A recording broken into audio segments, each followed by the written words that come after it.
on a une volonté de faire table rase du passé, qui est d'un rejet en fait de ce passé qui était dur, qui était rude, qui était difficile.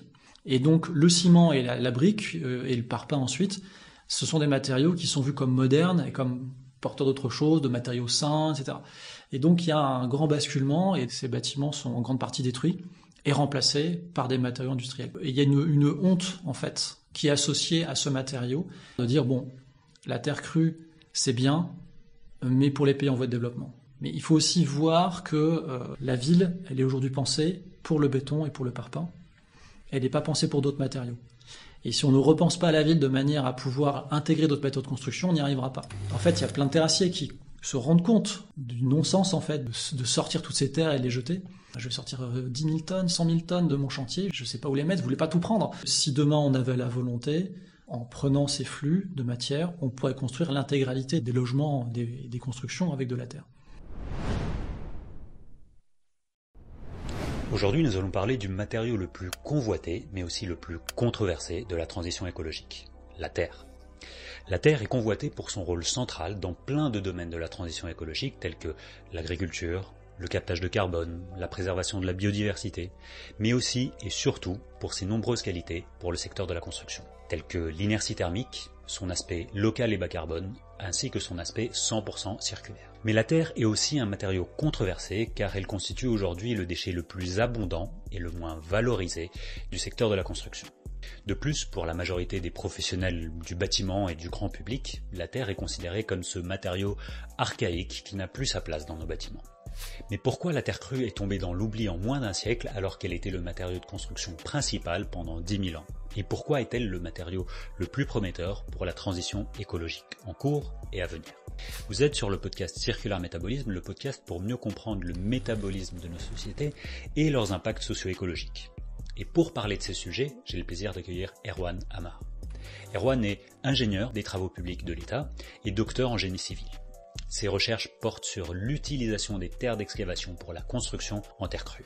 Dans cet épisode, nous allons parler de l'histoire de l'utilisation de la terre pour la construction, du retour progressif de ce matériau aujourd'hui et du rôle qu'elle pourrait jouer pour façonner nos territoires de demain. Bonjour Erwan, bienvenue au podcast. Eh bien bonjour Aristide. On s'est rencontrés il y a longtemps dans une conférence dans ces questions de flux, dans ces questions de métabolisme. Peut-être avant de se lancer plus spécifiquement sur la thématique de la construction en terre crue, peut-être qu'on peut définir ce que tu entends par terre, parce que c'est quoi là-dedans? C'est du sol, c'est du sol avec de la vie, qu'est-ce qu'on entend par terre? Alors la terre en tout cas pour la construction, donc la terre à bâtir, c'est un matériau qu'on va trouver sous la couche de terre arable, sous la terre végétale. Donc c'est pas la terre qu'on utilise pour se nourrir, c'est de la terre minérale qui est moins riche en matière organique. Et alors c'est une définition qui est un peu floue. Ça correspond bien à ce que les anciens ont utilisé par le passé, puisque ça fait 10 000 ans qu'on construit en terre sur cette planète et partout dans le monde. Et les anciens avec des moyens manuels pour extraire la terre. Et donc ils allaient chercher la première couche de terre qui était juste sous la couche de terre végétale.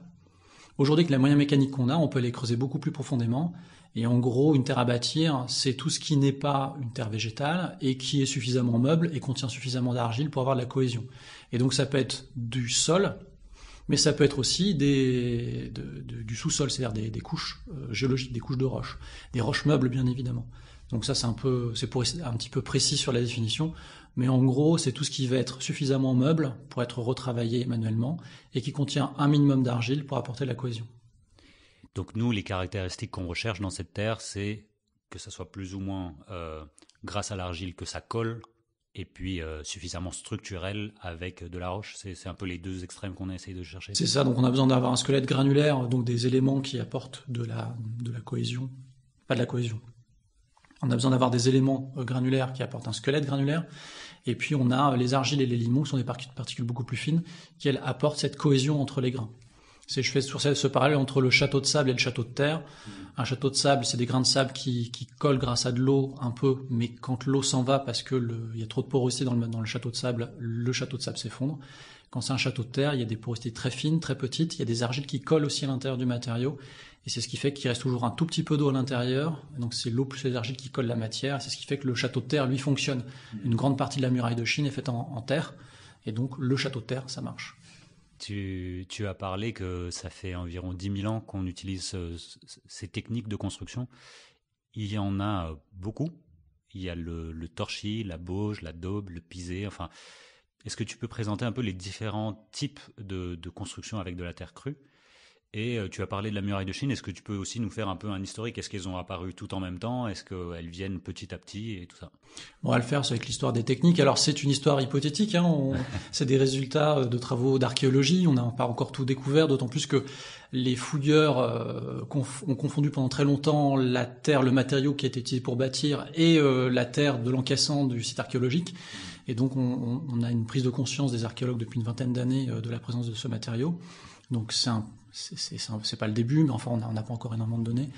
En gros, pour simplifier, on pourrait dire que dès la fin du Paléolithique, où on fait on va dire Sapiens fait de l'habitat temporaire sur des branchages, il va utiliser de la terre pour fermer des éléments structurels en bois. Et donc c'est la technique du torchis avec des fibres éventuellement. Donc c'est un mélange de terre, de fibres qui sont utilisées pour venir fermer remplir des structures en bois.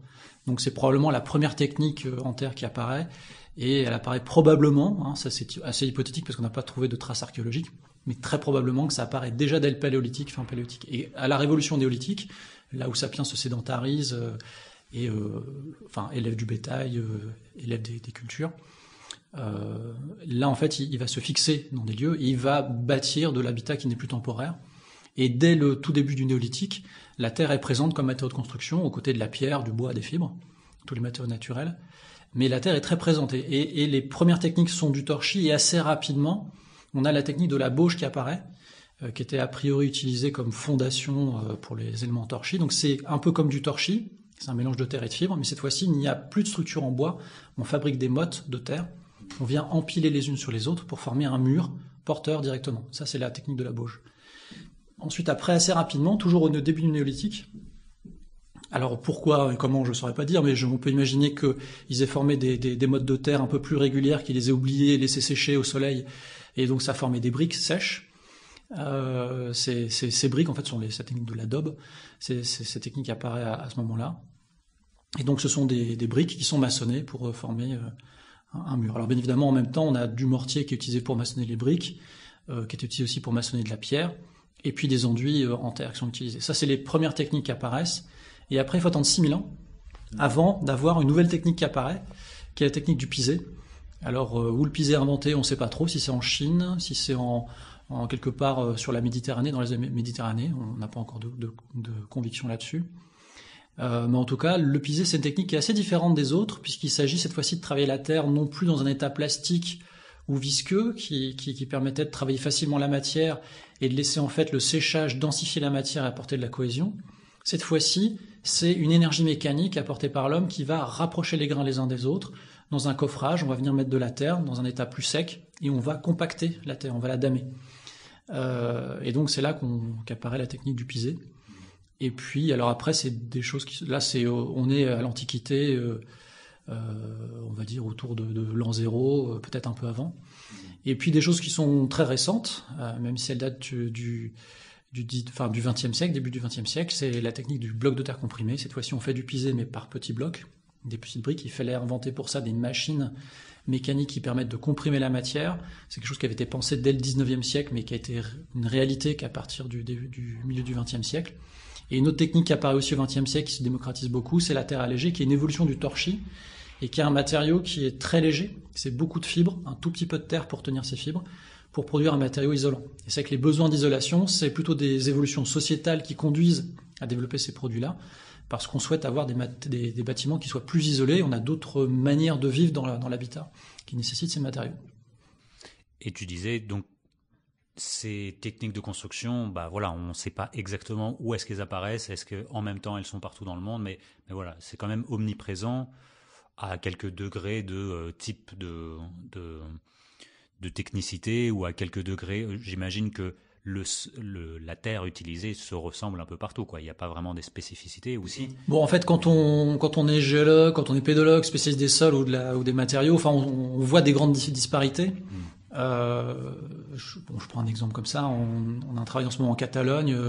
C'est des terres qui sont très riches en gypse. donc du plâtre, pour parler. Quand on cuit du gypse, on fait du plâtre. C'est des terres qu'on trouve pas forcément beaucoup en France, donc c'est des terres qui ont des caractéristiques particulières. Bon, mais enfin, ils ont fait du pisé, ils ont fait des adobes comme on a fait du pisé des adobes en France. Ça change finalement pas tant que ça. Et donc, les caractéristiques des terres peuvent être assez variables. On peut avoir des terres très différentes pour des mêmes techniques. C'est un sujet sur lequel je travaille beaucoup. C'est assez central dans mes recherches.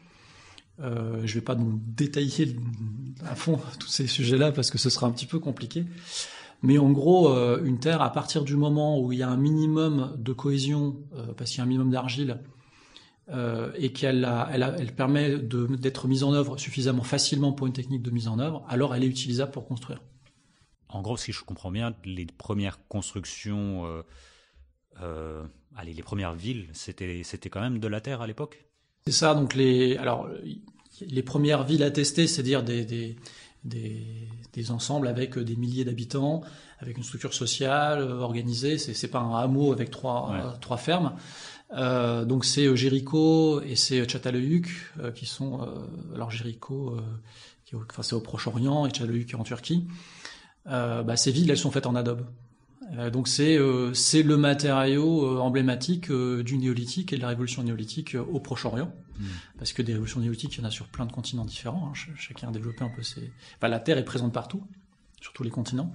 Et c'est vraiment très, très impressionnant en fait. Et c'est aussi, on peut aller en Mésopotamie, voir ce qui s'est fait pendant les civilisations mésopotamiennes.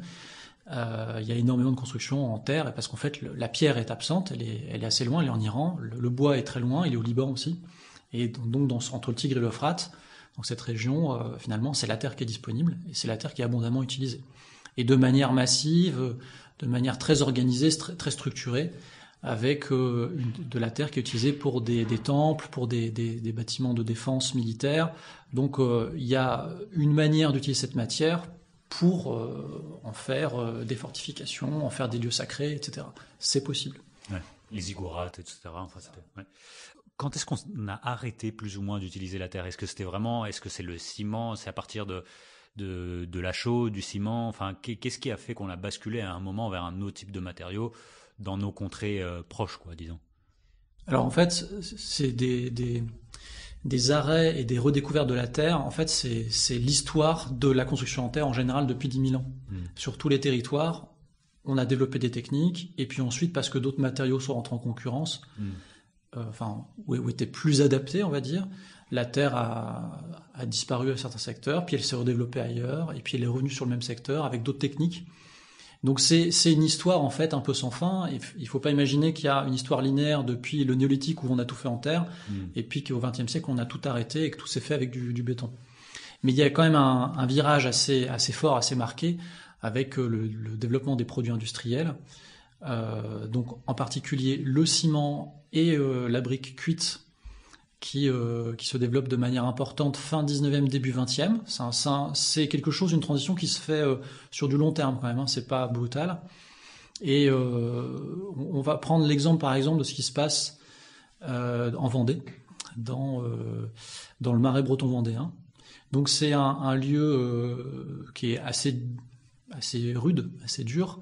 C'est une zone où tous les hivers, les gens sont... le marais envahi d'eau, les constructions sont faites sur des genres d'îles, ça devient des îles à ce moment-là. Les gens doivent se déplacer en barque. Ils ont très peu de moyens, il n'y a pas grand-chose à faire pousser dans le marais. Et donc ce sont des gens qui sont relativement pauvres, les plus pauvres étant installés dans les dunes de sable au bord de la plage, là où aujourd'hui les maisons vaudraient une fortune.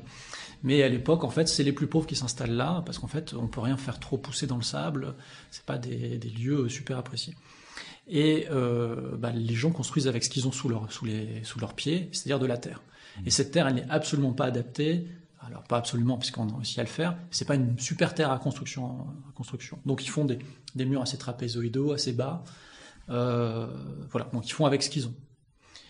Et en gros, il y a énormément de constructions. Alors il y a de la pierre aussi quand même, parce que les gens, pendant l'été, transportent un peu de pierre, mais c'est quand même beaucoup, beaucoup de la terre. Et au XXe siècle, quand le chemin de fer arrive et qu'on permet de transporter des matériaux, quand il y a les sacs de ciment qui arrivent sur le territoire, qu'on assèche les marais aussi, ce qui fait qu'on peut accéder aux lieux à pied sec toute l'année, Et bien finalement, on a une volonté de faire table rase du passé. C'est une volonté des habitants qui est d'un rejet en fait de ce passé qui était dur, qui était rude, qui était difficile. Et donc le ciment et la brique et le parpaing ensuite, ce sont des matériaux qui sont vus comme modernes et comme de l'avenir et comme porteurs d'autre chose, de matériaux sains, etc. Et donc il y a un grand basculement et donc finalement ces bâtiments sont en grande partie détruits et remplacés par des matériaux industriels.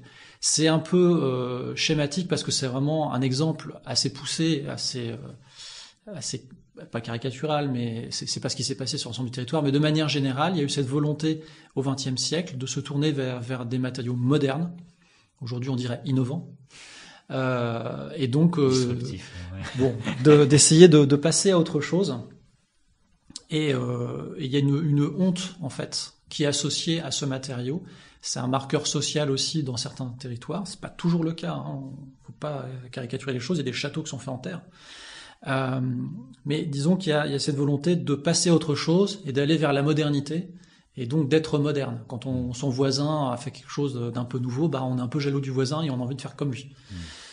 Et donc c'est cette bascule qui se fait au début du XXe siècle et finalement on construit de moins en moins en terre, mais si on continue à construire en terre, on va dire jusqu'à la Première Guerre mondiale de manière assez importante, même certains secteurs on documente le fait que ça s'arrête plutôt vers 1900, mais on a même des constructions en terre qui vont se faire jusqu'à la reconstruction de la Seconde Guerre mondiale, jusqu'en 1950 on va dire. Et puis de 1950 à 1970, il y a un vide. Et c'est ce moment-là en fait qui finalement est pas si important. Alors c'est une baisse de construction en terre qui est continue, à la fin c'est assez ténu, il n'y a plus beaucoup de maçons qui savent le faire. Et puis ensuite il y a une génération où on a abandonné complètement la terre crue et donc on a perdu tous les savoir-faire. Et c'est ce qui fait que quand la terre crue se redéveloppe dans les années 70-80, après les chocs pétroliers, on a perdu ce savoir-faire et il faut tout redécouvrir. Et ça demande un effort très important. Donc les fameuses 30 glorieuses, c'était un peu le trou noir de la Terre, quoi. C'est les 30 non glorieuses de la Terre. Ouais, c'est ça. Ok, et aujourd'hui on se trouve où? Parce qu'on l'a mentionné en introduction, la Terre est omniprésente dans le secteur de la construction, mais pas forcément en tant que matériau de construction. Oui, alors sur le secteur de la terre, on va dire que dans les années 80, il y avait quelques personnes qui se sont reformées à la construction en terre et qui étaient très peu nombreuses, et que depuis les années 2000, il y a un vrai basculement. Alors, il faut voir aussi que donc l'histoire de la terre récente, dans les années 70, il y a quelques initiatives qui se redéveloppent un petit peu, qui conduisent dans les débuts des années 80 jusqu'à la construction d'un lieu qui s'appelle le domaine de la Terre, entre Lyon et Grenoble, sur initiative de l'État. Donc l'idée étant de redévelopper la construction en terre. Mais en 1986, ça c'est des travaux de Victor Villain dans sa thèse, qui a fait un travail dans Sciences politiques, qui décrit cette histoire, c'est un travail qui est passionnant. En 1986, il y a une alternance politique et on va dire le lobby du ciment, du béton, qui est assez puissant au ministère de l'équipement à l'époque, permet de mettre un coup d'arrêt à cette volonté de construire en terre. Et donc il y a un ordre qui est donné aux gens dans les laboratoires et de manière générale aux fonctionnaires de dire bon, la terre crue c'est bien, mais pour les pays en voie de développement. Et donc on arrête tout en France. Donc il y a un arrêt assez fort à ce moment-là, alors qu'on était parti sur une lancée qui était assez riche. Et donc ce coup d'arrêt fait que toutes les institutions délaissent la terre crue, même si des maçons continuent à se former et continuent surtout à entretenir le patrimoine existant. Parce qu'il faut imaginer qu'en France, il y a aujourd'hui 1 million de logements qui sont faits en terre. Et probablement plus de la moitié de ces logements dans lesquels les habitants n'ont pas conscience qu'ils habitent dans de la terre. C'est parce qu'il y a du placo, des enduits, on s'en rend pas compte. Mais la terre est quand même présente. Et donc en 86 ça s'arrête, et puis dans les années 90 il y a à nouveau une nouvelle volonté de reconstruire en terre avec d'autres bâtiments. On pourrait par exemple citer Salvatierra à Rennes, un bâtiment fait par un bailleur social sur plusieurs étages. Donc la terre est pas porteuse, mais elle est présente avec des blocs préfats de Bauge. Et puis ça s'essouffle encore un petit peu. En fait il y a des balbutiements, et on va dire depuis le début des années 2000 il y a une nouvelle dynamique qui s'est mise en place, et on est en 2025. Alors je vais dire plutôt 2010, peut-être plutôt dire depuis les années 2010, il y a une vraie dynamique qui s'est mise en place, et maintenant ça fait une quinzaine d'années, je vois pas retomber cette dynamique, et ça se traduit sur le terrain par de plus en plus, alors une réhabilitation du bâti en terre qui est de mieux en mieux faite. Aujourd'hui, on a des règles professionnelles pour savoir comment refaire des enduits sur un mur en terre. Il y a eu plein de choses de faites par le passé qui n'étaient pas compatibles. Il y a une sensibilisation des différents acteurs sur le besoin d'entretenir de manière particulière ce patrimoine-là, parce qu'il nécessite d'être entretenu de manière spécifique, et pas parce qu'il a des particularités. Il est sensible à l'eau, donc on ne va pas mettre des matériaux étanches dessus. Et puis il y a aussi la construction neuve et une sensibilisation au sujet de la terre crue à tous les niveaux en fait maintenant du monde de la construction, des maîtres d'ouvrage, des collectivités locales, avec une volonté que je sens qui est présente, qui ne s'essouffle pas, même si c'est difficile, parce que ça coûte plus cher parfois, parce que c'est difficile de faire un chantier, c'est un vrai engagement aujourd'hui de construire en terre. Et ben cet engagement, on a plein de gens aujourd'hui dans le monde de la construction ou dans les collectivités locales qui ont pris cet engagement et qui s'y tiennent. Avant qu'on rentre dans cette fameuse filière de construction en terre crue, je te propose qu'on fasse aussi un espèce d'état des lieux quand on se disait en amont, quand on fait une étude de métabolisme d'un territoire. Allez, les flux qu'on voit le plus, ça va être les matériaux de construction, ça va être, disons, l'alimentation, bon, évidemment l'eau qui est bien plus importante, mais la terre, on la comptabilise quasi jamais. Alors que quand tu fais des quantifications, tu vois que c'est vraiment un des matériaux qui est le plus prépondérant en termes de masse, quoi.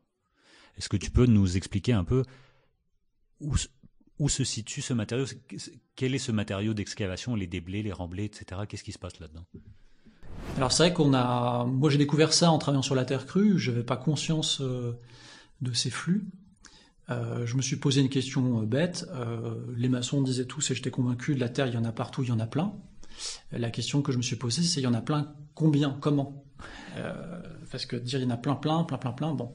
Et donc l'idée c'est de quantifier un peu cette ressource, et donc à l'époque, c'est dans mon travail de thèse, j'ai eu la chance d'avoir accès aux données du service de l'inventaire du patrimoine de la région Bretagne, et elle a une cartographie qui est faite par l'INRAE de Bretagne aussi, qui était très précise, avec des données très précises. On a pu faire un croisement de données et identifier les types de terres qui conviennent pour la construction en bauge. Alors je suis intéressé particulièrement à cette technique qui est présente dans le Nord-Ouest. Et on a pu quantifier que, par exemple, déjà quantifier le stock. Donc le stock, c'est ce qui est sous nos pieds. Avant de regarder les flux. Et donc dans le stock, si on regarde les terres qui conviennent pour la construction en bauge, si on avait construit absolument tous les bâtiments de Bretagne en utilisant que la terre à bauge, on aurait consommé 2% de ce stock. Donc ça donne une idée en fait de la disponibilité du stock. Mais la réalité c'est qu'aujourd'hui, on a des flux qui sont colossaux de terre d'excavation. Et on n'en a pas forcément conscience, parce que quand on vient sur un chantier, il a déjà été terrassé. Ou alors, par exemple, quand on tire une fibre optique entre deux communes, on creuse une tranchée, ça paraît assez anodin. Hein. On creuse une tranchée et après, on va pas remettre la terre à l'intérieur. On va remettre un matériau stabilisé, enfin pas stabilisé, on va mettre du sable ou une grave, enfin un autre matériau pour protéger les réseaux. Et donc tous les réseaux, quand on les creuse, on ne remet pas la terre en place, la terre est évacuée. Et finalement, ça représente des volumes très importants. Nous, on a récupéré de la terre pour le laboratoire, pour faire des manips au laboratoire d'un chantier de fibre optique entre deux communes en Bretagne. Mais les nombres de semi-remorques qui sortaient juste pour tirer une fibre, c'est énorme. C'est vraiment énorme. Et c'est pas le plus important. Quand on fait un parking souterrain, les volumes sont énormes aussi. Et finalement, quand on regarde l'ensemble en masse des déchets produits à l'échelle de l'Union européenne, la moitié de ces déchets, ce sont des déchets du secteur du BTP. Et parmi ces déchets du secteur du BTP, on a l'impression, quand on parle secteur de déchets du BTP, que c'est le béton de démolition. Si on regarde toujours la Bretagne, je travaille beaucoup sur la région Bretagne, parce qu'il y a beaucoup de patrimoine en terre, c'est très dynamique sur la construction en terre, donc c'est très intéressant. Le béton de démolition, c'est 4%. C'est moins que les fraisades enrobées quand on gratte les routes, c'est 7%. Et quand on regarde en Bretagne, 80% en masse des déchets qui sont produits, c'est de la terre et des pierres d'excavation. Donc c'est énorme. Ça, c'est en fait le principal déchet que nous, Européens, portons dans notre sac à dos de déchets, et de très loin. Et donc ces volumes sont énormes. Et aujourd'hui, les calculs qu'on fait sur la disponibilité de cette ressource en termes dans les flux, c'est que si on développait, on avait une volonté collective de développer la filière terre crue tous ensemble et d'essayer d'utiliser au mieux ces flux de matière, on pourrait construire tout avec de la terre. En France, en Bretagne. Alors je parle en Bretagne. Ouais. Après c'est un peu en Île-de-France sans problème parce que les volumes de terre sont énormes. Aujourd'hui on ne sait plus où mettre les terres d'excavation en Île-de-France. Les transports sont assez loin. Il y a des installations de stockage de déchets inertes, celles qui reçoivent les terres d'excavation. Ils ont même eu des autorisations. Normalement on a une carrière qu'on a creusée pour produire du granulat et on la comble pour la remplir et la rendre dans l'état originel. Là, ils ont des autorisations préfectorales de faire des collites avec des volumes qui sont très importants parce qu'en fait, ils ne savent plus quoi en faire. Donc en Ile-de-France, c'est des volumes très importants. Je pense qu'en Rhône-Alpes, c'est très important aussi. Après, si on va sur le plateau du Larzac où il n'y a que du caillou, on trouve de la terre, on peut faire du mortier, des choses comme ça. Peut-être qu'on n'a pas les mêmes volumes. Quand on va dans les Alpes, en altitude, il y a plus du caillou que de la terre. Mais ça ne concerne pas forcément les territoires qui sont les plus urbanisés et ceux sur lesquels on produit le plus de déchets. Donc ces volumes sont très importants et faut en avoir conscience. Et un message qui n'est pas un message terre crue, c'est de dire qu'il faudrait peut-être qu'on repense notre manière de gérer nos terres d'excavation, nos aménagements, parce que on produit vraiment beaucoup trop de terres d'excavation. Ça n'a pas de sens. Peut-être que là, il faut qu'on ressouligne ces deux mots, le stock et le flux. Donc là, tu expliquais à un moment que le stock, c'est en gros le gisement, toute la terre qui est sous nos pieds. Et ça, en Bretagne, si on construisait tous les bâtiments, on consommerait uniquement 2%. Mais après, les flux, c'est au fait de toute façon, aujourd'hui, dans les constructions, pour les terres d'excavation, pour les déblais et les remblais, de toute façon, une partie de ce stock est enlevée et puis il va autre part, comme tu dis, dans un centre de stockage, quoi. C'est ça. Donc l'idée, aujourd'hui, c'est ce qui se passe. La construction en terre est basée sur le détournement de ces flux. Alors détournement c'est officiel, il y a rien de mal dans tout ça. Au contraire, c'est même positif.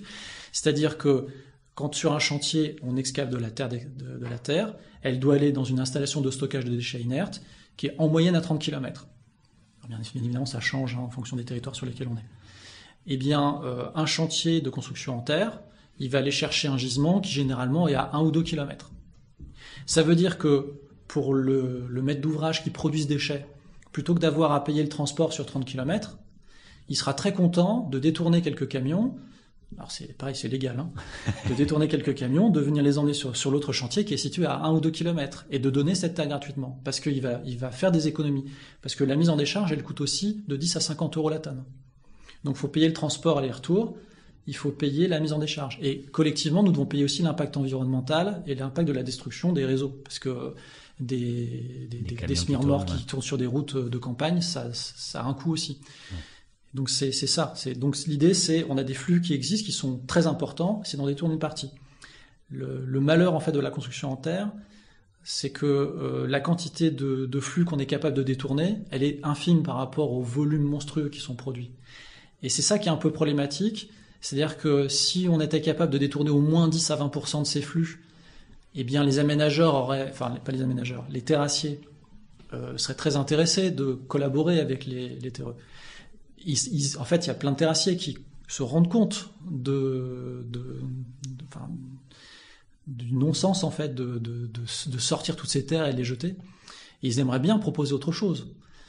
Mais quand un terreux leur dit « Mais non, moi j'ai besoin de 3 tonnes, 5 tonnes », ils disent « Mais en fait, c'est rien, moi je vais sortir 10 000 tonnes, 100 000 tonnes de mon chantier, je sais pas où les mettre, vous voulez pas tout prendre ?»« Ah non, je peux pas tout prendre, j'ai besoin que de ça. » Et donc c'est une difficulté. Donc si la filière se développe de manière importante, on aura suffisamment de détournement de flux aussi pour que ça ait un intérêt aussi économique pour les producteurs de ces déchets. Mais c'est là qu'il y a un petit souci aussi, je tiens à le souligner quand même, c'est qu'il faut faire attention à ce que la filière terre crue ne soit pas uniquement dépendante de production de déchets et qu'on n'incite pas à produire en grande quantité des déchets. Bien sûr. Quand on fait un chantier en terre, on peut tout aussi bien utiliser les terres extraites pour les fondations. On peut faire, et on pourrait repenser nos aménagements paysagers, nos aménagements, nos terrassements sur un chantier pour optimiser l'emploi des terres d'excavation sur place pour sortir les bonnes terres pour la construction. C'est des choses qu'on a failli faire avec des aménageurs. On travaille pas mal avec des aménageurs sur la région Bretagne et en Pays de la Loire aussi, et on n'est pas encore allé jusque-là, mais peut-être qu'à un moment, on arrivera là à dire, bon, on va maintenant penser ensemble la manière d'implanter le bâtiment sur la parcelle de manière à optimiser les terres d'excavation et à réemployer les bonnes terres sur place. Ça n'a pas encore été fait. Si on synthétise un peu les mouvements de matériaux dans le secteur de la construction aujourd'hui, c'est on creuse des trous pour prendre du sable et du gravier et on les rebouche avec les terres excavées et il y a cette distance qui va 2 fois dans les 2 sens. C'est ça. Et nous, on essaye de réduire la profondeur des trous et la montagne, entre guillemets, de terre qu'on bouche les trous. C'est ça. En fait, c'est un peu caricatural, mais c'est en définitive ce qui se passe. Donc typiquement, on a une grande ville, une grande métropole. La métropole, elle a besoin de sable et de gravier pour faire du béton. On construit la ville en béton. Les ouvrages d'art, les bâtiments. Et donc pour ça, on a besoin d'avoir du sable et des granulats. Alors les granulats, ils vont être sortis de trous qu'on va creuser à l'explosif dans le sol. Et donc on va transporter ces granulats en ville. Et en ville, on va aménager des terrains et on va produire des très grandes quantités de terres d'excavation. Ces terres d'excavation, on va s'en servir pour remplir les trous qu'on a creusés pour sortir ces granulats. Donc c'est une économie qui n'est absolument pas circulaire. Et aujourd'hui, vouloir proposer de la circularité à l'échelle d'une métropole en France, la solution, elle est simple, c'est d'utiliser ces terres d'excavation en substitution des granulats qu'on importe généralement. Et donc c'est de substituer le béton par la terre crue. Alors bien évidemment c'est compliqué à faire, il faut changer nos manières de faire, etc. Et il y a aussi un point qui est très important à garder en tête, c'est que la résistance mécanique de la terre crue n'est pas la résistance mécanique du béton. On a un matériau qui va résister en manière caractéristique de l'ordre de 1 mégapascal pour la terre crue, alors que le béton et le parpaing, ça va être 6, 20, 30 mégapascal. Donc c'est quand même beaucoup moins résistant, et on ne peut pas faire de bâtiments de 15 étages porteurs en terre crue. Et ça va un peu à l'encontre de la densification, ça pose d'autres questions. Mais il faut aussi voir que sur ce sujet-là, c'est que la ville, elle est aujourd'hui pensée pour le béton et pour le parpaing. Elle n'est pas pensée pour d'autres matériaux. Et si on ne repense pas la ville de manière à pouvoir intégrer d'autres méthodes de construction, on n'y arrivera pas. Donc c'est une question qui est un peu ouverte, qui déborde le sujet, qui est mon sujet de recherche sur la terre crue. Je transmets un peu le sujet aux urbanistes qui travaillent sur le sujet. Mais aujourd'hui, penser une ville en disant qu'il faut absolument densifier, faire des tours de 20 étages en béton armé, bon, ok, très bien, du coup, on est bloqué par le béton armé, on ne pourra pas faire autre chose, et donc on reste dans ce système qui n'est pas circulaire. Et donc, aller vers un système circulaire sur métropole, c'est utiliser cette terre, parce que cette terre, elle est produite justement là où on construit. Et donc, c'est le matériau le plus local et le plus largement abondant pour construire la ville de demain. Petite pause avant la prochaine partie, ce podcast est 100% indépendant et entre les déplacements, le matériel, les charges, le montage, chaque épisode nous coûte pas loin de 900 €. Si vous souhaitez nous soutenir, n'hésitez pas à vous abonner, liker, commenter, partager ou même, si vous avez les moyens, nous faire un don sur Tipeee. Le lien est en description ci-dessous. Un grand merci et place à la suite. Il y a cet exemple au Yémen, c'est Shibam, tu disais ? C'est ça. C'était quand même une trentaine de mètres, tu disais 30 mètres de haut, ouais. Donc à Shibam au Yémen, c'est une ville, alors je ne sais pas quel âge elle a, hein, elle a au moins un siècle ou deux, hein. Elle est probablement plus vieille que ça. Et donc c'est une ville Shibam qui est connue parce qu'elle est documentée, mais il y a d'autres villes du même type au Yémen. Et donc elle est appelée la Manhattan du désert. Et donc on a des tours qui font 30 mètres de haut, qui sont habitées et qui sont faites en terre, et depuis longtemps. Et donc c'est possible aussi parce qu'on est dans un désert. J'ai dit que la terre était sensible à l'eau, on est dans un lieu qui est désertique, donc le matériau est relativement sec. Plus le matériau est sec, plus il va y avoir de cohésion, plus il va y avoir de résistance mécanique. Alors on passe pas de 1 à 100, on passe de 1 à 1,3, 1,4. Alors j'ai dit 1, ça peut être 2-3 mégapascal, hein. Il y a des matériaux qui résistent un petit peu plus quand même. Mais donc à Shibam, ce qui est intéressant, c'est qu'il y a ces immeubles qui ont été construits, qui sont entretenus et qui sont encore construits aujourd'hui par des maçons qui sont formés de génération en génération par un savoir qui est transmis oralement, transmis par le chantier, par le fer, de génération en génération. Et c'est possible. Et finalement, ça c'est possible aussi parce que dans Shibam, il n'y a pas de chercheurs, il n'y a pas d'ingénieurs, il n'y a pas de contrôleurs techniques, il n'y a pas de certification, il n'y a pas d'architecte. Et en fait, c'est parce que ce sont des gens qui ont un savoir-faire, qui le maîtrisent, et ils ont cette confiance. Et il n'y a pas tous ces gens qui connaissent pas la terre crue qui sont à l'extérieur et qui peuvent avoir peur de ce matériau et qui peuvent un peu gripper la machine. Nous, dans un monde aujourd'hui où on veut absolument tout contrôler et tout vérifier, alors pourquoi pas, c'est de la sécurité aussi. Moi, je comprends le fait que quand on construit un ouvrage, on veuille s'assurer qu'il ne va pas tomber sur la figure des gens quand il y a un cyclone à Mayotte, quand il y a un tremblement de terre en Turquie, par exemple, ou au Maroc. Et donc ça a un sens. Mais du coup, ça nécessite d'avoir une multitude de validations réglementaires. Et donc finalement, Shibam, l'intérêt, c'est que ils maîtrisent, ils ont ce retour d'expérience, ils ont ce savoir-faire. C'est ce qui leur permet de construire en terre sur des grandes durées et d'avoir des immeubles qui sont porteurs en terre.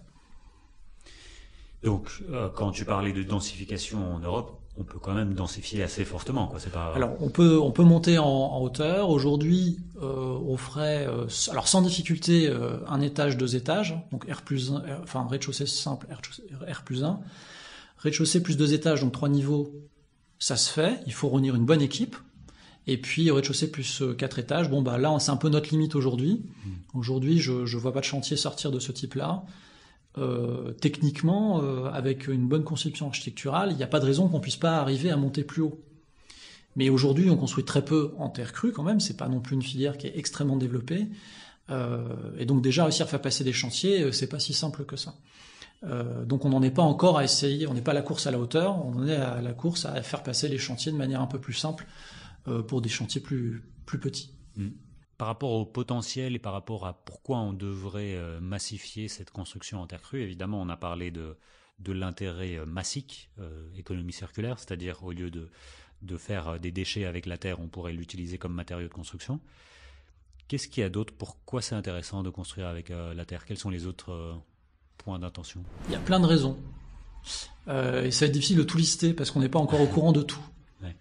Mais déjà, il y a bien évidemment aussi, ce sont des techniques de mise en œuvre qui peuvent être manuelles et qui ont potentiellement un impact zéro. C'est-à-dire qu'aujourd'hui, on peut se placer dans un contexte rural avec un gisement local prélevé dans le jardin. On fait en autoconstruction, aidé par des amis, des voisins, on met en œuvre un bâtiment en terre. Il y a besoin de quasiment pas d'outils.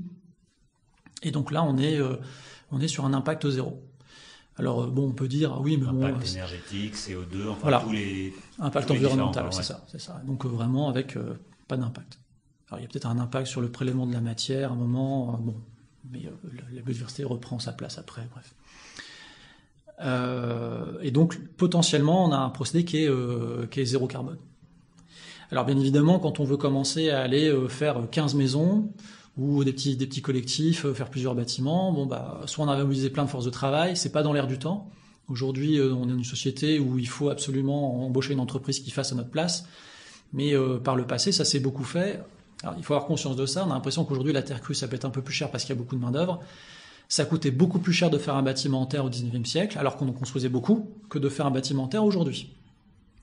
Ça demandait un effort plus important. Mais c'est parce qu'en fait, au 19e, au 18e et avant, il y avait plein d'autres mécanismes, il y avait une agilité économique, où on avait de l'entraide entre voisins, au sein d'un même village, des communautés, avec des savoir-faire qui étaient partagés. On avait ce savoir-faire qui était partagé. L'intérêt, c'est que dans un village, chaque fois qu'il y avait un chantier, on mobilisait tout le monde, donc tout le monde se formait, et donc le savoir-faire était transmis de cette manière-là.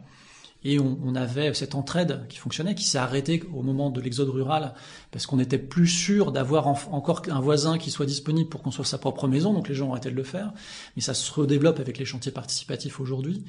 En fait, on a l'impression que c'est un peu illusoire, mais il faut pas négliger ces solutions-là, parce que je pense que ça a aussi du lien social. Il y a beaucoup d'autres choses en jeu derrière le fait de construire ensemble du logement. On vit pas dans un bâtiment de la même manière quand on l'a construit de ses propres mains et qu'on a de la famille, des amis, des voisins qui ont mis de l'énergie, des chants et de la danse aussi éventuellement dans ces constructions. Ça renvoie à autre chose en termes de vécu dans un bâtiment. Donc il y a ça.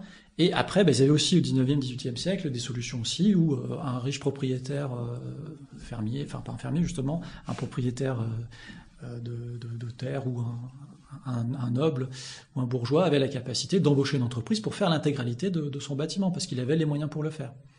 Aujourd'hui, on veut tous se positionner dans la situation du bourgeois du 19e siècle, ce qui est peut-être pas forcément très raisonnable. Donc mettre un peu la main à la pâte quand c'est possible, ça permet de réduire les coûts. Donc j'insiste un peu là-dessus parce qu'on a l'impression qu'on peut pas faire autrement que d'embaucher une entreprise et de payer très cher le prix au mètre carré. Il y a d'autres solutions et c'est même possible de faire des logements sociaux en collaboratif, etc. Il faut qu'on pense à ça. Donc il y a un faible impact environnemental pour la construction et puis cette capacité aussi de produire du logement à pas cher. Aujourd'hui, les matériaux qui permettent de faire le moins cher possible, c'est les matériaux naturels disponibles directement localement sur le terrain de construction.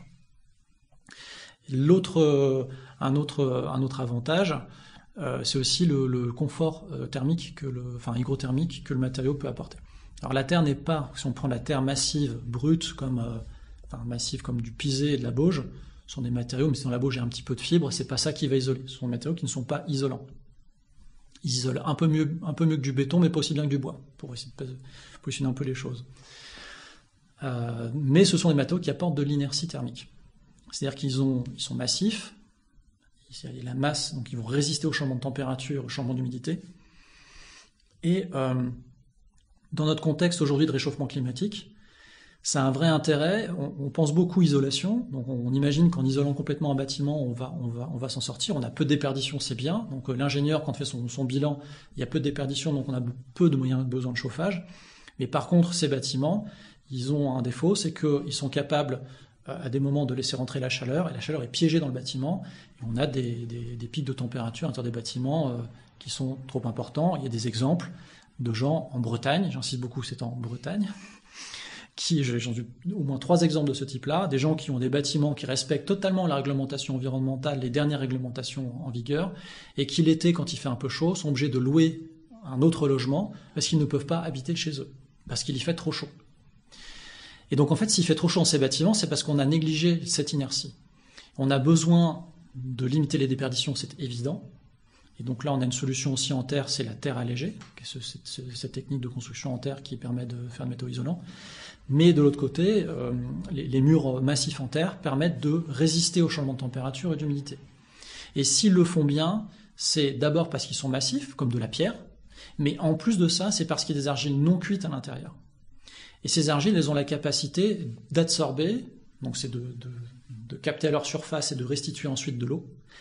Et l'eau qui est présente dans ces murs, elle va résister au changement de température également, parce que quand on va chauffer un mur, l'eau qui est sous forme liquide va passer à l'état vapeur et elle va créer de la fraîcheur latente. Et dans l'autre sens, quand elle va condenser à l'intérieur du mur, elle va apporter de la chaleur. Ce qui fait que en été, quand on a un mur qui se réchauffe, déjà sa masse fait que lui va résister au changement de température, mais en plus, le fait qu'il y ait de l'eau qui se vaporise dans le mur, ça va résister encore plus fortement au changement de température. Et à l'automne, quand on a de l'humidité, le mur va reprendre un petit peu d'eau. Alors c'est des variations infimes, mais ça représente des centaines de litres d'eau à l'échelle des murs. Cette eau va vaporiser et elle va apporter un petit peu de calories. Alors ce n'est pas un système de réfrigération, ce n'est pas un système de chauffage. C'est un gain de calories, c'est une résistance supplémentaire à apporter. Voilà, c'est un tampon, mais en aucun cas c'est ça qui chauffe ou qui refroidit la maison. Mais ça fonctionne bien. Et quand on a une bonne conception architecturale et qu'on mobilise bien le matériau, on va avoir un matériau qui fonctionne bien. Après, il y a d'autres avantages sur le fait que ce soit un matériau naturel et que, par exemple, en fin de vie, on laisse aux générations futures un matériau qu'elles pourront soit réutiliser tel quel et avoir les mêmes propriétés hygrothermiques, mécaniques, acoustiques. Le matériau ne se dégrade pas, ce qui n'est pas le cas de beaucoup de matériaux de construction en fait. Et l'autre avantage aussi, c'est que ce matériau, elles ont la capacité aussi, si elles ne souhaitent pas reconstruire avec, de restituer cette matière à la nature. Et l'intérêt, c'est que cette matière, les grains de sable, d'argile, de limon qui sont présents dans le mur, vont reprendre leur place dans le sol et dans les cycles naturels desquels ils viennent. Et donc c'est très simple, c'est très rapide. Et donc c'est ce qui fait que ce matériau, nous on parle de réversibilité, pour pas parler de recyclabilité, qui est un état qui n'est pas aussi poussé. Le béton est recyclable, mais un certain nombre de fois. Il nécessite systématiquement de remettre du liant hydraulique à l'intérieur. Donc on reconsomme toujours un peu plus d'énergie à chaque fois qu'on recycle du béton, ce qui n'est pas le cas du recyclage de la terre, qui ne nécessite pas d'ajouter davantage d'énergie dedans. Donc ça, c'est aussi un gros avantage du matériau. Et pour moi, en fait, c'est devenu un des sujets très importants parce que on pense pas à ces sujets-là de manière générale quand on pense les matériaux de construction et de manière générale tous les matériaux qu'on utilise. On pense un petit peu à la recyclabilité en disant « Ah bah c'est recyclable », mais c'est recyclable combien de fois ? C'est ça aussi la question. C'est quand on peut recycler qu'une seule fois, finalement, c'est pas si recyclable que ça. Si au bout d'une fois on le jette et que ça a une durée de vie limitée, c'est pas si intéressant. Et je pense que ça pose question sur la manière dont on utilise les matières aujourd'hui dans notre société. Et donc essayer de tendre à aller vers des matériaux qui ont cette capacité d'être réversibles, c'est-à-dire recyclables à l'infini. Et donc c'est éviter d'aller vers des choses comme, pour un cas caricatural, celui de l'amiante. Aujourd'hui, on est tous très embêtés avec ce sujet. Moi-même, dans ma maison, il y a des morceaux d'amiante, c'était très compliqué à gérer. Enfin, c'est vraiment pas un sujet très rigolo. Qu'est-ce qu'on laisse aux générations futures et comment on leur permet de faire leur propre choix? La terre crue est réversible. Juste sur ce point de réversibilité, on pourrait aussi le coupler avec la question de renouvelable. Finalement, est-ce que la terre, c'est renouvelable ou pas? Alors pour moi, le matériau renouvelable, c'est le matériau qui repousse naturellement, suffisamment rapidement pour qu'on puisse l'utiliser. Et donc typiquement, la paille sur certains secteurs, sur plein de secteurs, elle est tout à fait renouvelable puisqu'on en produit suffisamment pour l'utiliser. Peut-être que sur certains secteurs, il n'y a peut-être pas beaucoup de paille de disponible, même si j'y crois pas trop.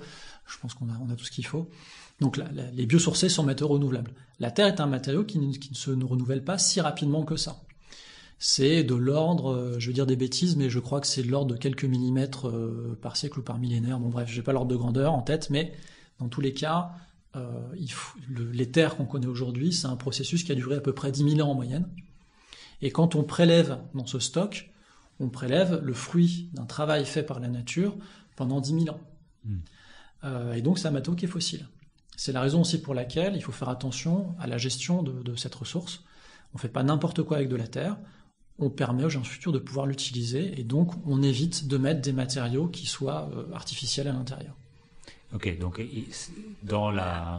pas dans la main-d'œuvre, mais dans la mise en œuvre, il faut faire super attention de ne pas rendre nocif ce matériau pour pouvoir le retourner à la terre, pour pouvoir le réutiliser, etc. etc. C'est ça. L'idée c'est de préserver le côté naturel du matériau et de n'y adjoindre que d'autres matériaux naturels.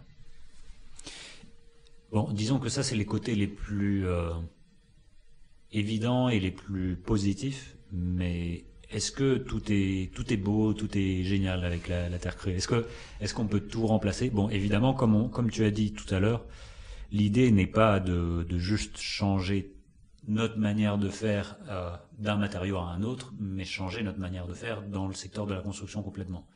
Si on garde ça en tête, quels sont les points d'attention à avoir lorsqu'on parle de construire en terre crue? Alors la limite, c'est la limite structurelle. Parce que bien évidemment, on peut pas faire tout comme on faisait avec du béton armé. On a été, on va dire, gâté, trop gâté peut-être, par ce matériau qui permet de tout faire. C'est un matériau magique. Aujourd'hui, un architecte, s'il veut dessiner une forme un peu bizarre, il va la dessiner. Derrière, c'est son ingénieur béton, ingénieur structure qui vont faire en sorte que ça tienne. On peut faire tenir un peu tout ce qu'on veut. Et donc, il y a ce côté magique à permettre de faire tout ce qu'on imagine de faire pour un architecte. La terre, elle permet pas tout ça. La terre, c'est un matériau qui va être un peu plus limitant en termes de portée, en termes d'ouverture, de porte-à-faux. Enfin voilà, à chaque fois qu'on va vouloir essayer de faire avec de la terre ce qu'on peut faire avec du béton armé, ça va coûter très cher, ça va coûter très cher économiquement et environnementalement, dans les deux cas. Et il y a cette limite-là. Et aujourd'hui, c'est un peu une désaccoutumance qui serait nécessaire à faire par rapport à ce matériau magique qui est le béton armé, qui est le matériau le moins cher et qui en fait, il faut le considérer comme matériau de luxe. Le béton armé, c'est un matériau de luxe qu'on doit utiliser avec parcimonie, là où c'est vraiment nécessaire, et là on ne peut pas faire autrement. Parce qu'il y a d'autres solutions. Enfin, pour avoir de la résistance mécanique, il y a une autre solution, c'est de faire en pierre. Je ne vais pas parler de la pierre parce que je parle de terre crue, mais enfin, je ne vais pas parler beaucoup de bois, et je vais pas parler. Il y a plein d'autres solutions en fait. Il y a d'autres matériaux qui permettent de faire les choses, et c'est la combinaison de ces matériaux qui permet de répondre aux enjeux. Et typiquement aujourd'hui, densifier la ville, c'est peut-être faire des structures en bois porteuses qui peuvent être très résistantes et légères, et on peut faire du remplissage avec de la terre légère aussi. Parce que si on met de la terre massive dans des structures assez hautes, il faut surdimensionner, ça fait de la descente de charge qui est très importante. Donc des techniques comme la terre allégée par exemple, qu'elle soit mise en œuvre sur place ou préfabriquée, peu importe, c'est des solutions qui, à mon avis, ont beaucoup d'avenir dans la construction de demain, qui ont l'avantage aussi de mettre des fibres naturelles qui sont une des meilleures manières de stocker du CO2 dans le bâtiment, parce qu'on a besoin de séquestrer des quantités importantes de CO2. La terre permet pas de le faire. La terre ne séquestre pas de CO2. Ce sont les fibres qui sont mises dans la terre qui permettent de le faire. Et l'intérêt de mettre de la terre, c'est quand même d'avoir cette inertie. Parce qu'on peut aussi on peut très bien faire des structures en bois paille, mais il risque de manquer un peu d'inertie. Et donc la terre, en complément de ces matériaux, elle apporte cette inertie. Et elle apporte aussi un côté cohésif. Donc c'est un peu ça pour moi l'avenir, le développement de la terre là-dedans. Donc, Et tu as dit que par contre il faut faire attention si on n'utilise pas la terre. Si on veut faire à la terre, si on veut construire avec de la terre comme on construisait avec du béton, ça peut être contre-productif en termes environnementaux, etc., etc. Est-ce que tu peux expliquer pourquoi et qu'est-ce qui se passe ? On va dire qu'il y a aussi des biais qui sont liés à une volonté d'aller vers des architectures qui soient esthétiques. Et donc la question en architecture du choix des matériaux, elle a été évacuée depuis longtemps aussi, avec l'apparition des matériaux industriels. Et donc en gros aujourd'hui, on a un architecte qui je caricature, je me prends pas au collègue architecte, je peux beaucoup d'architectes et c'est vraiment central dans la terre crue.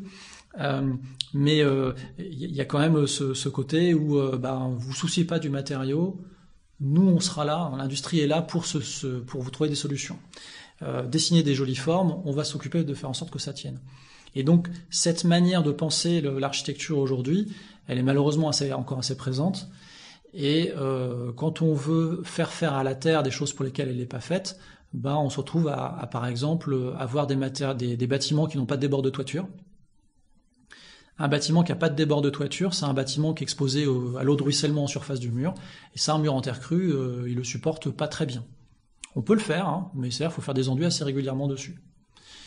Et donc cette démarche-là, elle conduit à mettre du ciment dans la terre pour renforcer ce matériau pour sa résistance à l'eau. Alors ça marche, quand on met du ciment dans de la terre, il n'y a pas de souci, on a un matériau, quand on en met suffisamment, on a un matériau qui va résister un peu mieux à l'eau. Mécaniquement, ça peut améliorer aussi, mais c'est vraiment pas le sujet et c'est pas là qu'on a les meilleurs gains. Donc du coup, on se retrouve à mettre du ciment dans la terre, sauf que mettre du ciment dans la terre, c'est quand on met plus que 2 ou 3% de ciment dans un mur en terre, on met plus de ciment dans un mur en terre que dans un mur en parpaing. Et pour avoir un gain de résistance, il faut en mettre au moins plusieurs pourcents. Il y a un phénomène qui fait qu'en fait, quand on met un petit peu de ciment dans la terre, on désactive les argiles, on perd complètement la cohésion avant de regagner cette cohésion. Donc systématiquement, on est obligé d'en mettre plus que ces 2-3% qui sont un maximum. Et donc on va mettre 4, 5, 6, 10, 15, 20% de ciment ou de chaux. Et donc dans ce cas-là, on va mettre plus de ciment dans un mur en terre que dans un mur en béton. Et finalement, donc ça c'est quelque chose d'un peu polémique. Enfin, la filière terre crue nationalement a pris conscience de ce sujet-là, et c'est ce qui fait qu'aujourd'hui il y a un engagement assez fort qui est de plutôt aller vers de la terre crue et de ne plus trop travailler sur la terre traitée au ciment. Donc moi ce que je dis c'est que quand on travaille de la terre avec du ciment à l'intérieur, finalement c'est travailler pour le lobby du ciment. Alors c'est un petit peu dur à entendre, mais en fait il faut comprendre que pour moi l'avenir du ciment c'est la terre traitée au ciment, parce que c'est ce qui permet de vendre plus de ciment que de vendre des parpaings ou du béton armé qui ont une mauvaise presse. Et finalement, quand on dit mais non, c'est de la terre, elle est traitée au ciment, mais c'est de la terre, ça permet de faire passer en fait le sujet et de continuer à vendre du ciment, même d'en vendre plus qu'avant. Et donc il y a un vrai souci là-dessus, et c'est important que les gens en aient conscience, c'est que mettre du ciment dans de la terre, c'est une très mauvaise idée. Et même si on dit mais non, mais là j'ai pas eu le choix, j'ai dû en mettre un petit peu parce que il faut éviter de développer des filières qui soient dépendantes de ce matériau d'emblée, et il faut essayer de travailler peut-être sur des plus petits objets, sur des interventions un peu plus légères avec de la terre, mais qui ne mettent pas de ciment à l'intérieur. Tu me disais que dans le cas de grandes compagnies cimentières, que ça soit en Afrique ou en Asie par exemple, c'est un de leurs marchés, au final, la terre. Oui, alors ça c'est des choses qui sont assez anciennes. Depuis les années 80, la terre elle est traitée au ciment dans pas mal de pays. Et c'est probablement alors j'ai pas de certitude là-dessus, hein, c'est une hypothèse, mais je pense que c'est un débouché assez fort pour les cimentiers en Afrique et en Asie, notamment là où il y a des zones de mousson où il y a eu plusieurs soucis. On a un peu peur que ce matériau ne tienne pas. Et finalement, là, c'est quand on réfléchit à l'échelle du matériau, quand on réfléchit qu'à l'échelle du matériau, on se dit oui, il y a de la mousson, on est obligé de mettre du ciment ou de la chaux dans la terre. Et on pense pas à autre chose. Par contre, si on se dit que finalement c'est la conception architecturale, parce qu'il y a des architectures vernaculaires qui permettent de répondre à ces contraintes, c'est la même chose pour le parasismique, c'est la même chose pour le paracyclonique. Il y a des architectures qui sont adaptées, qui sont le fruit d'une recherche sur plusieurs siècles, voire plusieurs millénaires, pour réussir à aboutir à des constructions qui résistent à ces contraintes. Et dans ce moment-là, on n'est pas obligé de passer par des solutions de renfort. Et la terre crue se suffit elle-même. C'est vraiment l'architecture qui est au centre, au cœur de la réflexion. Et c'est ce que je dis assez souvent, c'est que pour moi la terre n'est pas un matériau d'ingénieur, ingénieur matériau. L'ingénieur matériau n'est là que pour constater la limite de ce matériau. C'est un matériau pour les architectes et les ingénieurs structures aussi éventuellement. Mais c'est un matériau d'architecte. C'est comment je conçois un bâtiment, comment j'intègre de la terre dans un bâtiment, c'est la mettre au bon endroit, de la bonne manière, avec les bonnes ouvertures, les bons franchissements. Il y a des détails techniques qui permettent de rendre ce matériau résistant. Tu parlais de cette fameuse trame historique de la terre crue qui venait, qui partait, enfin des vagues comme ça.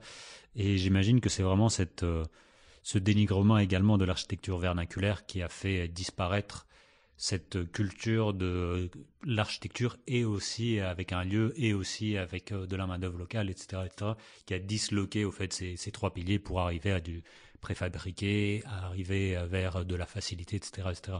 Parce que dans certains cas, on pourrait utiliser de la terre, mais préfabriquée, qui vient de loin. Enfin, quand on parlait des contradictions et des contre-productivités, la terre peut en souffrir énormément aussi, quoi. Tout à fait. En fait, on a voulu, et on a encore cette volonté, d'avoir tous le même pavillon avec la même architecture un peu partout dans le monde. Et ça, c'est nier complètement le fait qu'il y ait des matériaux locaux divers sur les différents secteurs, des climats différents, des besoins sociaux, des structures sociales qui sont différentes aussi. Ça, c'est très fort en Afrique. En Afrique, l'architecture, elle est d'abord liée au mode de vie. Il y a des modes de vie qui sont très différents, et donc on conçoit une architecture qui répond aux besoins de vie des gens. Ce qui me paraît moi indispensable, c'est, pour revenir au début de l'histoire, c'est de dire on a une terre, on a des matériaux qui sont disponibles localement, c'est la terre. Cette terre, elle permet de faire des constructions, mais en fonction du lieu dans lequel on est, en fonction des conditions climatiques, on ne va pas penser l'architecture de la même manière. En fonction du fait qu'il y ait des risques sismiques ou pas, on ne va pas concevoir le bâtiment de la même manière. Finalement, on en revient à devoir renouer avec ces architectures vernaculaires. Et c'est pour ça que moi je travaille quand même pas mal à l'étude du patrimoine. Je trouve ça très instructif, parce que finalement ça nous renseigne énormément sur comment les anciens ont fait. Et s'ils ont fait comme ça, c'est qu'il y avait une raison. Ils ont aussi fait de la recherche. Ils l'ont fait de leur manière, en faisant des essais-erreurs. Ce que j'imagine moi, c'est qu'en Amérique du Sud, où il y a de l'architecture parasismique avec des séismes qui ont des magnitudes qui n'ont rien à voir avec ce qu'on connaît ici, c'est beaucoup plus violent. Moi, j'imagine bien que le jour où il y a un tremblement de terre et qu'il y a 3 bâtiments qui s'effondrent et 5 qui restent debout, les 3 qui doivent reconstruire leur maison, ils la reconstruisent comme ceux de leurs voisins contenus. Et que petit à petit, dizaines d'années, siècle après siècle, finalement, ça converge vers une architecture qui est adaptée à ce besoin-là. Et les sollicitations sismiques de cette région-là ne sont pas forcément les mêmes qu'on va trouver en Europe. Et donc chacun a fait évoluer ces architectures-là. Et puis du jour au lendemain, on s'est dit que finalement tout ça, c'était du passé, que c'était pas très intelligent, que c'était pas très intéressant, et qu'on voulait du moderne et de l'innovant. Et donc c'est pour des mauvaises raisons qu'on a abandonné ces architectures. Tu parlais de patrimoine, et pourquoi tout à l'heure vous vous êtes focalisé sur la région de Bretagne pour faire cet exercice de cartographie de la ressource. Donc on parlait que ça représenterait 2% si on faisait tous les matériaux. J'avais dans ton papier, tu disais que le stock de terre à Bauges en Bretagne, c'était autour de 7 milliards de mètres cubes ou 9 milliards de tonnes, plus ou moins. Tu disais également que si on détournait qu'une partie des excavations, alors on aurait pu avoir 6500 logements par an en Bretagne ou quelque chose comme ça. Oui. Ça veut dire quoi, ça, exactement? Oui, alors c'est de dire quoi? Alors, 6500 logements individuels en Bretagne, c'est la moitié de la demande en logement individuel. Mais tous les calculs qu'on a fait dans ce travail, ils sont hyper sécuritaires. C'est les très bonnes terres mises en œuvre, et c'est que la technique de la bauge, alors qu'il y a d'autres techniques de mise en œuvre. Et finalement, la réalité derrière ce chiffre, c'est de dire que si demain on avait la volonté, en prenant ces flux de matière, on pourrait construire l'intégralité des logements, des constructions avec de la terre. En détournant combien de... En détournant, alors là clairement, ce qu'on a calculé, c'est qu'on avait 23% des terres disponibles en Bretagne qui étaient bonnes pour faire de la bauge. Donc si on détourne 23% des flux, on arrive à construire la moitié des logements individuels. Sauf qu'en fait, il y a d'autres techniques, on a pris que les super terres à bauge et on peut faire de la bauge avec d'autres types de terres aussi. Donc je pense qu'on peut détourner plus de 50% en réalité de ces flux. À partir du moment où il y a un petit peu d'argile dedans, ça fonctionne. On a fait un autre travail plus récent c'est un doctorant qui s'appelle Loris Véron qui a soutenu il y a quelques temps sur la terre allégée en Bretagne. Il y a des résultats assez intéressants. Alors terre allégée, il faut bien garder à l'esprit que c'est beaucoup de fibres et très peu de terre. Donc là, les besoins en termes de quantité de terre sont vraiment très faibles. Et on a regardé que la terre, on n'a pas regardé les fibres. Hein. Notre métier, c'est la terre, donc on a regardé que la ressource en terre. Je ne me projette pas sur la ressource en fibres. Mais en gros, la distance maximale, alors la distance moyenne à parcourir, je vais peut-être dire une bêtise, je vais peut-être me tromper un petit peu, mais c'est à peu près ça.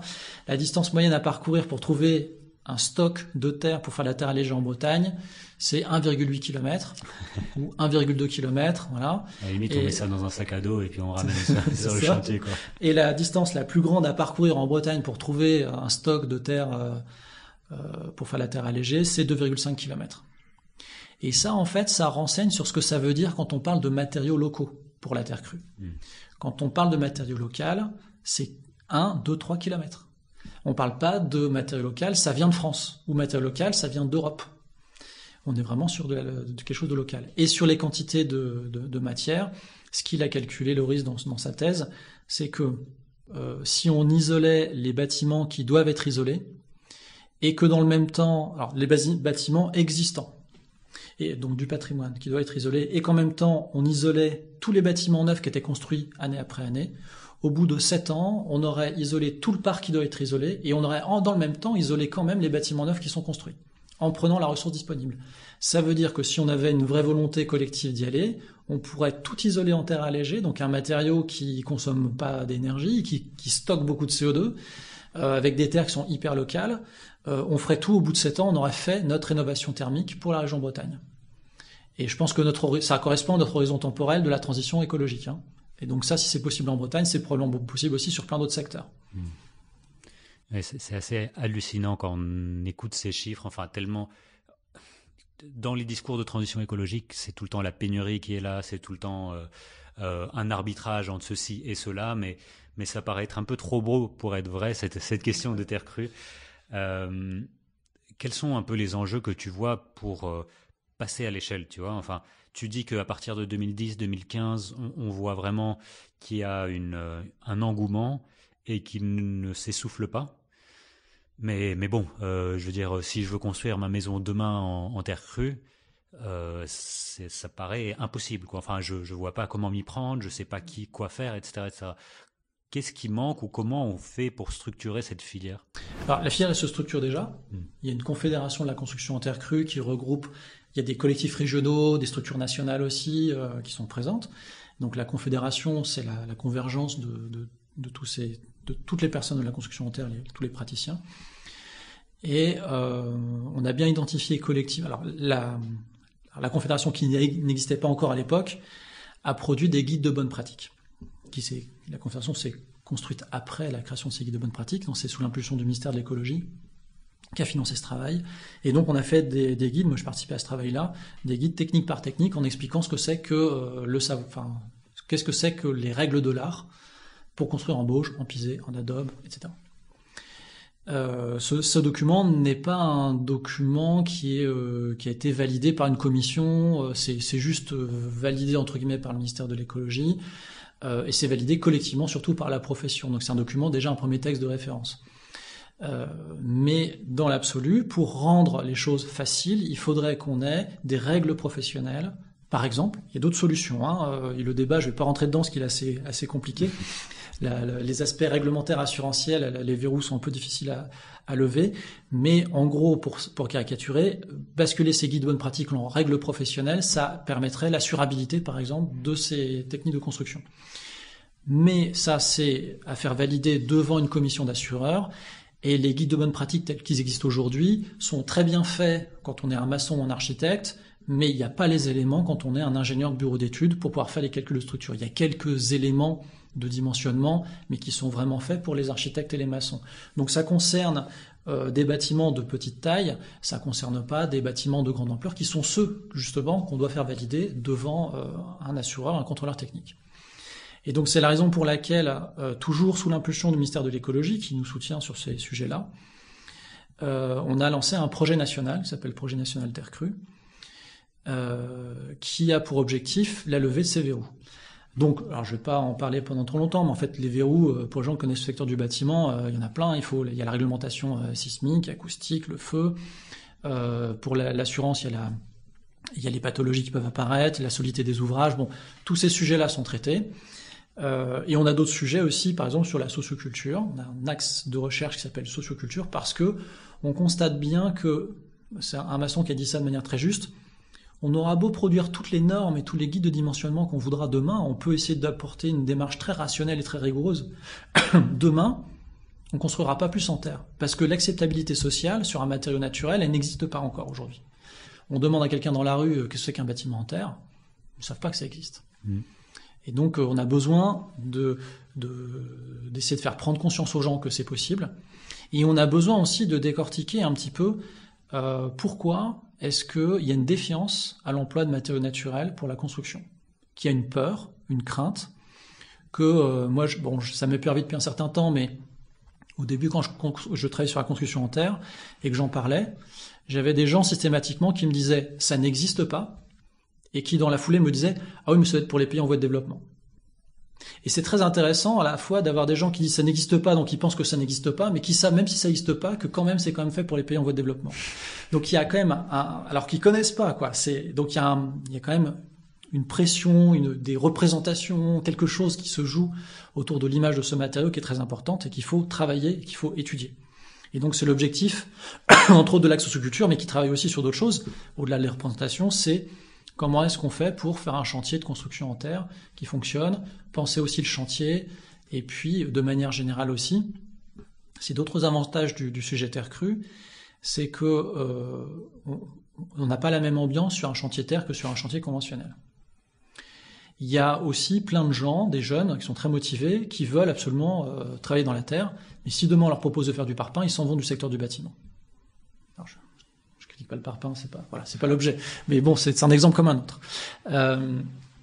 Donc en fait, il y a cette capacité aussi d'attirer des gens sur ces matériaux, et parce aujourd'hui, si un enfant dit à ses parents, moi je vais être maçon, tu veux pas être avocat plutôt? Parce que c'est comme un métier qui est quand même plus prestigieux, mieux représenté socialement. Et donc du coup, l'intérêt aussi de ces matériaux, c'est qu'ils attirent des gens qui sont très motivés, qui sont très intéressés pour venir travailler sur ces matériaux. Et aussi, c'est un sujet aussi qui est un peu délicat, mais c'est qu'on a un problème de qualité de construction. On a des gens qui sont pas bien payés, qui sont pas bien considérés, qui sont sur les chantiers de construction. Pourquoi est-ce qu'on attendrait d'eux qu'ils travaillent de manière parfaite, alors que de toute façon on les considère pas? Donc on peut pas attendre d'une filière de dire vous allez faire des super bâtiments hyper techniques, hyper compliqués, avec une étanchéité à l'air parfaite. Sauf que en définitive c'est très pensé dans les bureaux d'études, c'est très pensé dans les laboratoires, tout ça. Mais la réalité de la transition, elle se fait sur le chantier au moment de la construction. Elle se fait pas dans le bureau d'études. Il faut bien évidemment bien concevoir un bâtiment, je suis d'accord. Mais si on investissait un peu plus dans la reconnaissance du travail manuel, je pense qu'on gagnerait beaucoup. Et la terre crue, elle permet de le faire parce qu'elle permet d'attirer des jeunes qui, eux, ont cette volonté de bien faire et qui ont l'envie d'aller mettre les mains dans la terre et faire de la maçonnerie. Des exemples d'étudiants en architecture brillants, d'ingénieurs qui sortent d'écoles d'ingénieurs importantes, très reconnues, qui ont fait beaucoup d'études et qui devraient aller travailler normalement dans une entreprise, à prendre un poste d'ingénieur ou d'architecte, et qui se retrouvent à faire maçon terre crue, il y en a plein. Parce qu'en fait, c'est une génération qui a envie de faire la transition. Ils ont compris que ça se jouait pas dans un bureau, quoi. Ça se joue sur le terrain. C'est là que ça se joue. Et donc, la terre crue, c'est ça. Et c'est aussi changer les représentations sociales et renouer avec des savoir-faire très importants. Et ces savoir-faire, c'est de la reconnaissance pour les artisans, et c'est plus avoir un poseur de produits prêts à l'emploi qui n'a pas à réfléchir, et qu'on lui demande surtout pas de réfléchir, et de basculer vers des maîtres artisans qui maîtrisent leur savoir et qui sont en capacité de transformer de la boue en un matériau de construction qui tienne. Bon, petite parenthèse, on l'ouvre et on la referme assez facilement, mais tu disais que par exemple c'est beaucoup moins difficile pour le corps de faire de la bauge que par exemple du pisé. En fonction de comment on construit et quels matériaux ou quelle technique de construction on utilise, ça peut être plus ou moins joyeux, ça peut être plus ou moins cassant pour le dos, où on pourrait avoir même besoin de machines pour y arriver, quoi. Ouais, alors il y a la question de la mécanisation. Alors avant ça, en fait, la question c'est d'utiliser la bonne technique vis-à-vis de la terre locale. Trop souvent, et moi j'ai travaillé, mon sujet de recherche c'est convenance des terres pour la construction en terre. Et en fait, c'est pas ça mon sujet de recherche. Mon sujet, c'est convenance des techniques vis-à-vis des terres locales. Et cette bascule, elle est difficile à faire parce qu'on a du mal à penser les choses comme ça. Aujourd'hui, on a souvent des gens, des maîtres d'ouvrage, des architectes qui vont venir en disant « je veux un bâtiment en pisé », sans se soucier de savoir quel type de terre ils peuvent utiliser. La bonne démarche, c'est j'identifie un gisement qui est proche de mon chantier ou sur mon chantier, et à partir de ce gisement, je regarde ce que je peux faire avec. Et ce que je peux faire avec, il y a aussi un biais qui est que on a tendance, quand on regarde ça du point de vue de l'ingénieur et du chercheur, à regarder les matériaux, comparer 3-4 matériaux et chercher la résistance mécanique la plus importante. Mais la réalité du terrain, c'est pas ça. La réalité du chantier, c'est que un matériau, il permet facilement de faire certaines techniques de construction en terre. Donc facilement, ça veut dire que l'entreprise, elle va pouvoir transformer cette matière sans trop d'étapes de transformation, donc c'est moins de fatigue, c'est moins de temps, c'est moins d'argent, qu'elle est équipée pour, formée pour et assurée pour aussi, c'est aussi ça la facilité, et que tout ça fait que c'est l'entreprise qui sait quelle technique il faut mettre en œuvre à partir d'un gisement. Et donc plutôt que d'arriver en disant « je veux ça, je veux du pisé », mais dire « je veux construire en terre ». Et après, on fait appel à un maçon qui va dire, avec cette terre, je peux te proposer ces techniques-là. Et après, on va piocher. On va dire, bah, ok, ça c'est du structurel, je peux faire un bout de mur en structurel. Ça peut pas être porteur, je vais le mettre dans une structure bois. Je peux faire des enduits, bah, je vais mettre des enduits. Et en fonction de ça, ensuite, on conçoit le bâtiment. Donc, il y a cette facilité-là, donc, qui est très importante. Et après, quand on veut construire à plus grande échelle, c'est vrai que sortir des mètres carrés de mur, c'est physique. C'est du travail physique. Et par exemple, pour le piser, piser de la terre, même avec un piseur pneumatique, ça secoue bien le dos. Alors traditionnellement, les gens le faisaient de manière collective, ils le faisaient aussi de manière ponctuelle. Et en fait, il y avait un partage du travail, un partage de l'effort qui faisait que c'est tout à fait acceptable. Aujourd'hui, quand on demande à une personne toute sa vie de taper sur de la terre, c'est peut-être pas très raisonnable. Donc il y a des solutions aussi de préfabrication qui permettent de produire des blocs avec de mécanisation et de préfabrication, c'est les deux sujets. La mécanisation, c'est mettre des machines pour nous aider à faire les parties un peu difficiles. Typiquement sur le pisé, il y a des solutions de pisé qui sont compactées par des machines maintenant. Par contre, et c'est le développement de la filière de la question que tu posais tout à l'heure, il y a aussi la difficulté d'identifier ce qui est raisonnable et ce qui n'est pas raisonnable. Et de penser, moi je parle de ligne rouge qu'il ne faut pas franchir, le pisé se transporte très mal par exemple. J'ai fait un petit calcul vite fait, alors qui est basé sur des FDES et des données environnementales sur la construction en terre. Je ne sais pas me tromper en donnant les valeurs. En gros, quand on transporte le parpaing, j'ai comparé le parpaing et le pisé, alors parpaing creux de 20 cm, mur en pisé de 50 cm d'épais qui est forcément plein. Donc vous imaginez déjà bien la différence de température. T'imagines bien du coup la différence de masse entre du parpaing creux et un mur massif en terre. Le parpaing, ça se transporte en moyenne dans la FDES, c'est ce qui est déclaré, sur 70 km. Donc on a un réseau de 70 km de maillage d'usines de préfa de parpaing. Et ben quand on regarde l'impact environnemental lié au transport du parpaing, l'impact environnemental équivalent pour le pisé, ça correspond à un transport de 3,2 km. Ça veut dire que si on pense à un développement de filières de terre avec des usines préfa qui vont envoyer des produits préfa de pisé, il faut un maillage de 3,2 km à l'échelle du territoire et pas de 70 km. En gros, ça nous emmène sur le chantier. Et ça, faut le garder à l'esprit, c'est qu'en fait, là, le matériau se transporte très mal. Alors, il se transporte très mal parce que ça a beaucoup d'impact, parce qu'il est plein, et il se transporte très mal parce qu'il n'est pas très résistant non plus mécaniquement, et qu'on peut l'abîmer. Et typiquement, quand on produit des blocs de terre comprimés, qui sont des briques comprimées préfabriquées, c'est ce qui se transporte beaucoup. Les gens mettent du ciment à l'intérieur, non pas pour renforcer le matériau pour des besoins structurels, mais parce que s'ils mettent pas de ciment à l'intérieur, il y a 10-20% des briques qui arrivent en étant abîmées. Et donc, on peut pas vendre ça à un client. Et finalement, si ces briques étaient fabriquées sur chantier, il n'y aurait pas de transport, donc il n'y aurait pas besoin de ciment.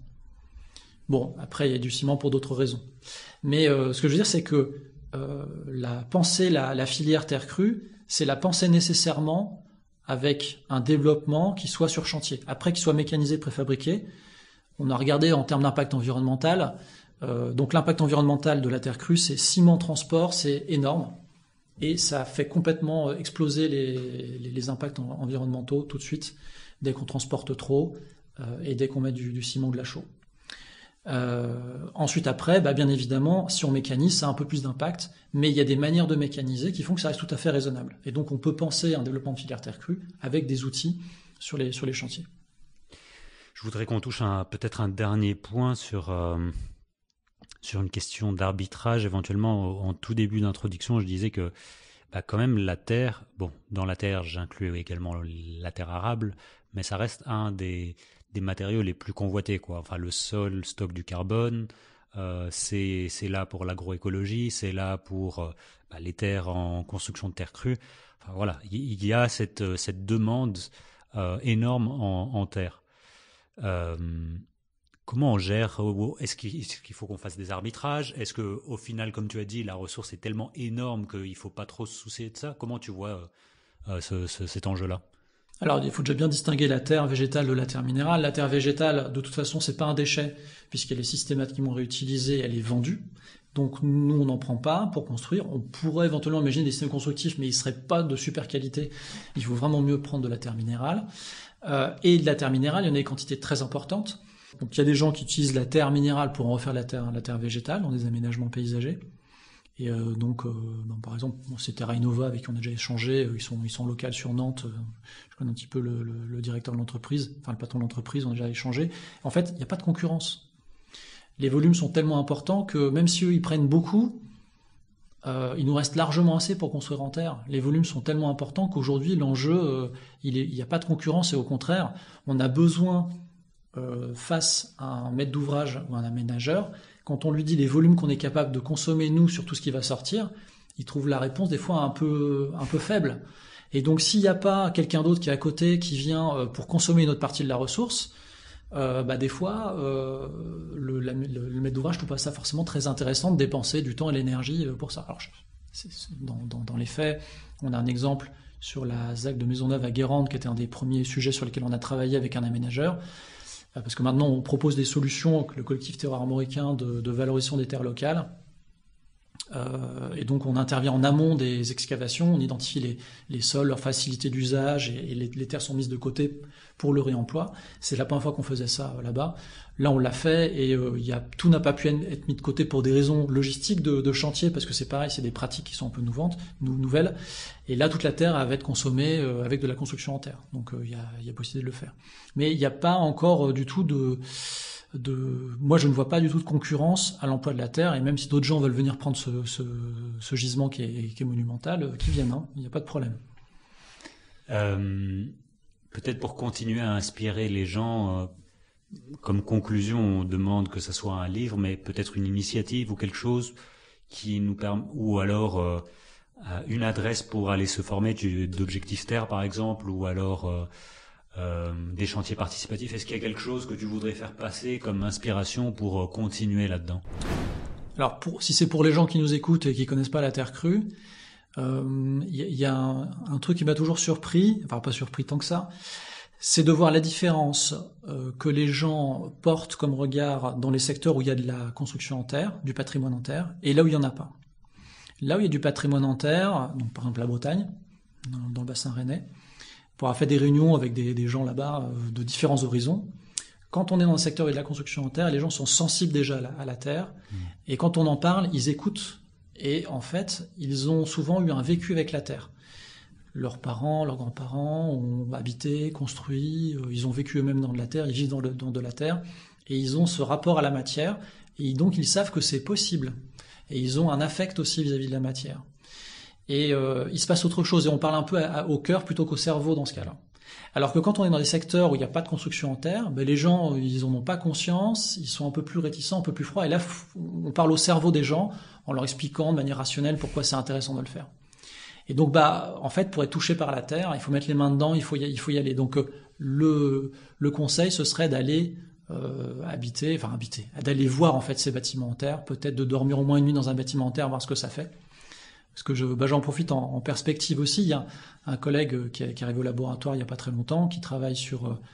il y a aussi un autre collègue qui travaille sur le confort. On essaie de développer aussi cette approche où on constate que dans les habitats en terre, alors c'est pas systématique, des fois les gens ont un mauvais ressenti, mais on a quand même assez systématiquement un ressenti très positif, que ce soit sur des mesures acoustiques, des mesures hygrothermiques, alors que les améliorations qu'on mesure physiquement avec des capteurs ne sont pas si marquées que ça.